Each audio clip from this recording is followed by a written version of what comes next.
దేశవ్యాప్తంగా సాగుతున్న రైలు ప్రయాణాలపై ఇప్పుడు కుట్రల నీడలు కమ్ముకుంటున్నాయి. ఇటీవల కాలంలో వరుసగా జరుగుతున్న రైలు అగ్ని ప్రమాదాల వెనుక ప్రమాదవశాత్తు జరిగిన తప్పులు లేవని, దీని వెనుక అసాంఘిక శక్తుల హస్తం ఉందనే అనుమానాలు బలపడుతున్నాయి.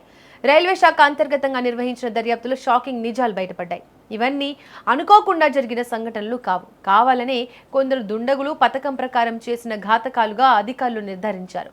ముఖ్యంగా దేశంలోని 4 ప్రధాన రైలు ప్రమాదాల తీరును పరిశీలిస్తే ప్రయాణికుల ప్రాణాలతో కొందరు చెలగాటమాడుతున్నట్లు అధికారులు అనుమానిస్తున్నారు. రాజస్థాన్లోని అమరపుర రైల్వే స్టేషన్ పరిధిలో జరిగిన ఒక ఘటనలో ఓ దుండగుడు ఉద్దేశపూర్వకంగానే రైలు భోగిలోని దిండుకు నిప్పు పెట్టడం కలకలం రేపింది.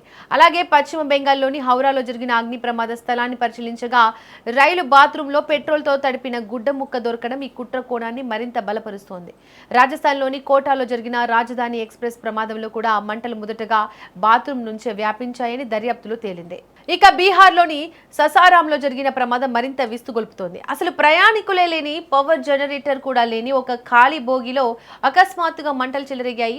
బయట నుంచి ఎవరో గుర్తు తెలియని దుండగుడు మండుతున్న వస్తువును బోగిలోకి విసరడం వల్లే ఈ ప్రమాదం జరిగిందని రైల్వే శాఖ స్పష్టం చేసింది.